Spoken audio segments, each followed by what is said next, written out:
Hello बच्चों, कैसे हैं आप सभी।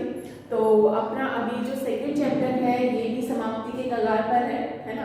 और हम लोग आगे डिस्कस करने वाले हैं फैक्टर अफेक्टिंग कैनोपी, यानी कि वितान को प्रभावित करने वाले कारक। ठीक है, मैंने आप लोगों को लास्ट वीडियो के अंदर ये बताया था कि वितान कितने प्रकार के हो सकते हैं, यानी कि कैनोपी का मतलब है कि प्लांट्स जो हैं वो अलग अलग टाइप के होते हैं। ठीक है, जैसे कि ट्री के अंदर, जैसे कि अगर मैं ये बोलूँ कि एक खजूर का है, एक आम का है, या एक पीपल का है, या फिर एक ताड़ का है, या फिर एक कोकोनट का है, ये सब अलग अलग टाइप के जो है वो ट्रीज हैं। ठीक है, तो उसमें प्रभावित करने मतलब जो बेसिकली अगर हम बात करें कि कौन कौन से प्रभावित करने वाले कारक हैं वितान को, यानी कि जो आपकी कैनोपी है उसको प्रभावित करने वाले कारकों के बारे में हम लोगों ने लास्ट वीडियो के अंदर भी डिस्कस किया था।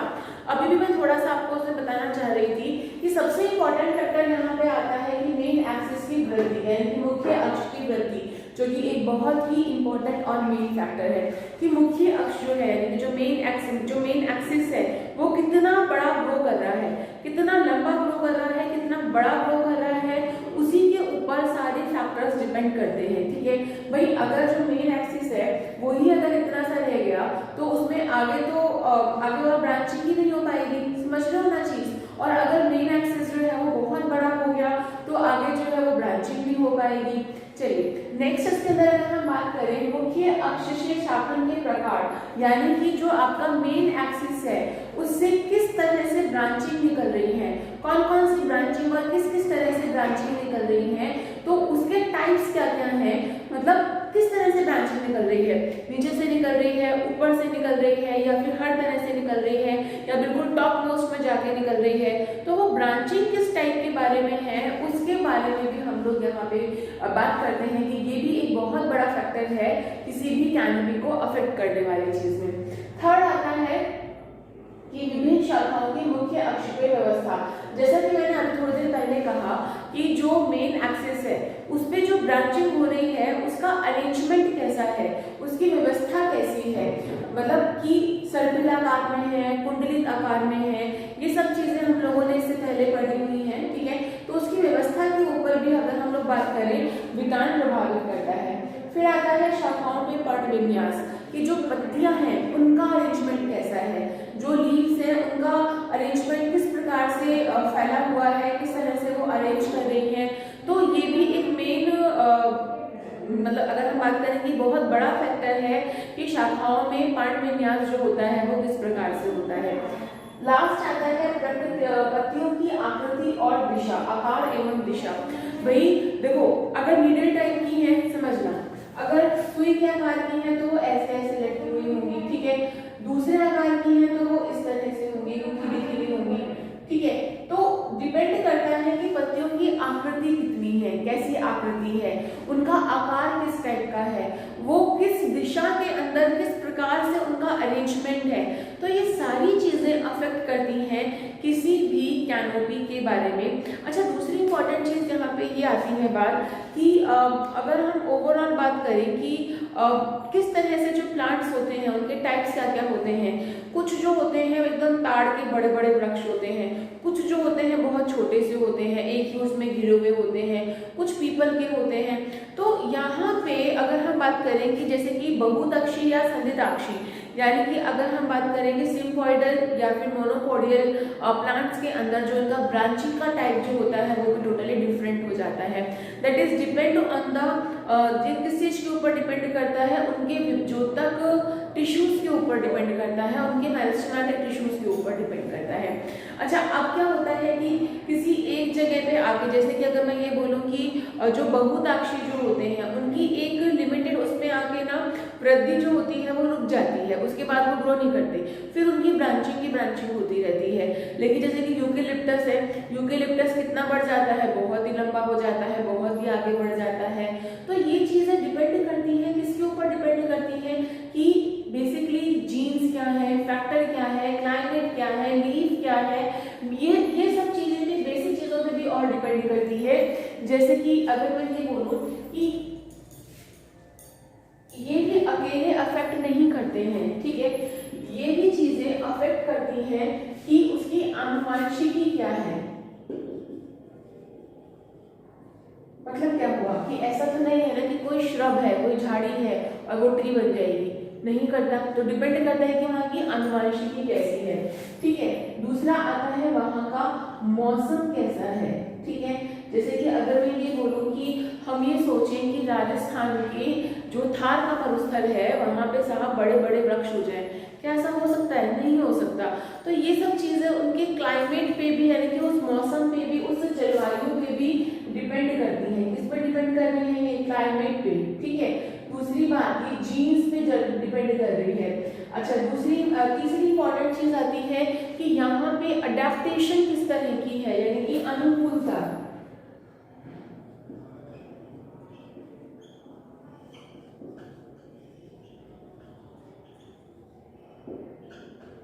ठीक है, यानी कि जो एडेप्टेशन है, यानी कि जो अनुकूलता है कि जिस भी एनवायरनमेंट में वो रह रहे हैं उसी के अकॉर्डिंगली वो क्या हो जाते हैं? अडेप्ट हो जाते हैं, अनुकूल हो जाते हैं, ठीक है। चौथी चीज यहाँ पे आती है कि उसके सराउंडिंग का जो माहौल है, एनवायरनमेंट कैसा है। जैसे कि बहुत ही घने जंगल है, ठीक है। अब एक वृक्ष तो बहुत लंबा हो गया, एक वो नहीं कर पा रहा है क्योंकि एक जो है वो इतना लंबा हो गया है क्योंकि उससे धूप नहीं आ पा रही है, ठीक है। तो यहाँ पे डिपेंड करता है परिवेश, यानी कि एनवायरनमेंट। ये भी चीजें इसको अफेक्ट करती हैं, ठीक है। दूसरा आ गया सनलाइट, यानी कि जो आकाश में सनलाइट उनको मिल रही है, नहीं मिल रही है। तो ये सब चीजें बेटा निर्भर करती है कि जो भी आपका अगर हम बात करें कि जो आपका वितान होगा, देखो ये तो बेसिक फैक्टर्स है, ठीक है। ये जो कि प्लांट के ऊपर डिपेंड करते हैं, ठीक है।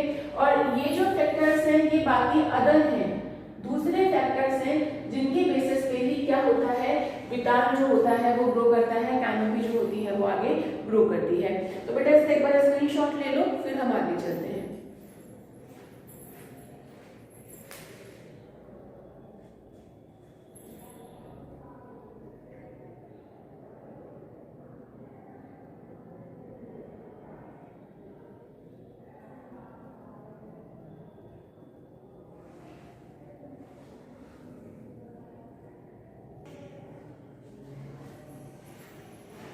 बच्चों आप लोगों ने पहले वाला स्क्रीनशॉट ले लिया होगा। अब हम आगे बात करते हैं यहाँ पे कि जो कैनोपीज है, यानी कि टाइप ऑफ कैनोपीज बहुत टाइप की होती हैं, ठीक है। जिसके अंदर सबसे पहले अगर हम बात करते हैं, पहला आता है पाम ट्री, ठीक है। पाम का वृक्ष यानी कि पाम ट्री, ओवरऑल अगर हम बात करें कि इसका जो तना होता है वो कॉर्डेक्स यानी कि पुच्छी प्रकार का होता है। यहाँ पे पत्तियां जो होती है वो समूह में, यानी कि अगर हम ओवरऑल देखें, चाहे वो खजूर का हो, नारियल का हो, तो बिल्कुल ऊपर ऊपर यहाँ पे लीव्स पाई जाएंगे इस तरह से, ठीक है। और एक जो होगा वो क्या होगा? मेन एक्सिस होगा। इस तरह का जो ट्री होता है वो कौन सा ट्री होता है? पाम ट्री होता है। सेकेंड आता है जिनको हम शंक्वाकार के वृक्ष यानी कि कॉनिफर ट्रीज बोलते हैं। बेटा अगर तुम देखोगे तो यहाँ पे ये कॉनिफर्स भी बोलते हैं, इनको हम लोग एक नाम और भी देते हैं, कॉनिफर्स बोलते हैं, ठीक है। ये जो कॉनिफर्स होते हैं ये यूजुअली कहाँ प्रेजेंट होते हैं? जहाँ बहुत ठंड होती है। तो उसकी वजह से यहाँ पे क्या होगा कि अगर कभी भी अगर यहाँ पे क्या हो रहा है कि बर्फ अगर यहाँ पे गिर रही है नीचे, तो क्या होगा कि वो इसमें पत्तियों पे नहीं रुकेगी और वो नीचे गिर जाएगी, ठीक है। अच्छा, नेक्स्ट इंपॉर्टेंट चीज अगर हम बात करें यहाँ पे कि इस वृक्ष के अंदर जो शंक्वाकार के वृक्ष जो होते हैं, इसमें हम लोग यूजुअली एग्जाम्पल देते हैं वो किसका? पाइनस का एग्जाम्पल देते हैं, ठीक है। तो पाइनस में क्या होता है? सेम इसी टाइप की लीव्स होती हैं। अच्छा, नेक्स्ट आता है सिलेंड्रिकल। जो सिलेंड्रिकल जो होते हैं, ठीक है, जैसे कि आपका कटल का हो गया या ट्यूलिप का हो गया, एक लंबा सा एक्सेस हो गया और एक्सेस के बाद में यहाँ पे सिलेंड्रिकल शेप के अंदर जो है वो ऐसा होता है ना, सिलेंड्रिकल टाइप, ठीक है। और यहीं पे ही क्या हो रहा है कि इस तरह से शाखा होना शुरू हो जाता है सिलेंड्रिकल के अंदर, ठीक है। तो इस तरह का जो वृक्ष होता है इसको हम सिलेंड्रिकल बोलते हैं। ओवरऑल इनकी आकृति जो होती है वो लगभग बेलनाकार होती है, मतलब ये चौड़ाई में ज्यादा नहीं जाते हैं, ठीक है। दूसरी इंपॉर्टेंट चीज कि इनका जो कभी कभी जो इनकी शाखाएं जो होती हैं वो हल्का सा बाहर निकलेगी, बहुत चौड़ाई में नहीं निकलेगी। तो इस तरह के जो वृक्ष होंगे इनको हम बेल बेलनाकार बोलते हैं। नेक्स्ट आता है गोलाकार, राउंड या बशी। जैसे कि अगर मैं आप लोगों से कहूँ एक गोलाकार या बशी के अंदर जहाँ पे आम का हो गया, बरगद का हो गया, पीपल का हो गया, तो वो एक सर्कल शेप ले लेते हैं, एक गोलाकार शेप ले लेते हैं, ठीक है।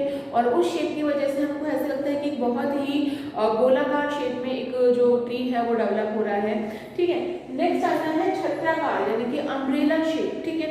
अम्ब्रेला में यहाँ पे छोटे छोटे छोटे छोटे से एक अम्ब्रेला शेप ले लेते हैं, यानी कि ये वाली शेप, इस तरह की शेप जो प्लांट्स ले रहे हैं, ये वाली शेप क्या कहलाती है आपकी छत्राकार यानी कि अम्ब्रेला ट्रीज कहलाते हैं।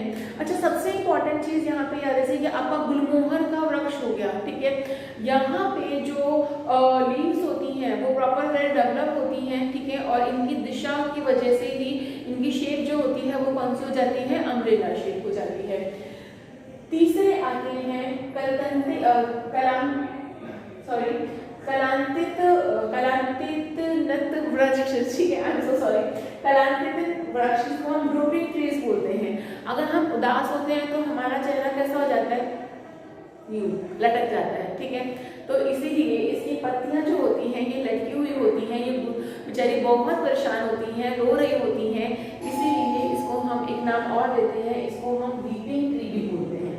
क्या बोलते हैं इसको, वीपिंग ट्री बोलते हैं। तो ये वाली जो पत्तियां जो होती हैं इनको हम वीपिंग ट्रीज बोल रहे हैं।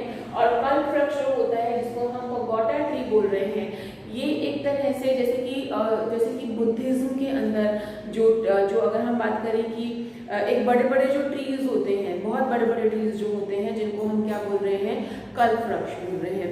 सो बेटा ओवरऑल हम लोगों ने कुछ इंपॉर्टेंट चीज़ बात करी, ठीक है, जो कि एक्चुअली इनको पैगोडा ट्रीज क्यों बोलते हैं, क्योंकि बौद्ध मंदिरों में इस तरह के जो ट्रीज होते हैं वो पाए जाते हैं, ठीक है। अच्छा, जैसे कि आपका सेमल हो गया, ठीक है, जो सेमल नाम का एक प्लांट हो गया जो मतलब बौद्ध उसमें पाए जाते हैं, तो इसीलिए इसको हम क्या बोलते हैं, कल्प वृक्ष बोलते हैं। तो एक बार इसका स्क्रीनशॉट ले लो, फिर हम आगे बात करते हैं।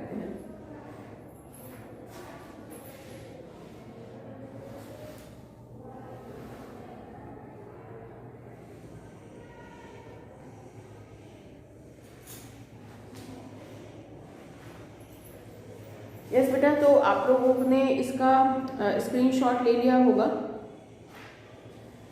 ठीक है।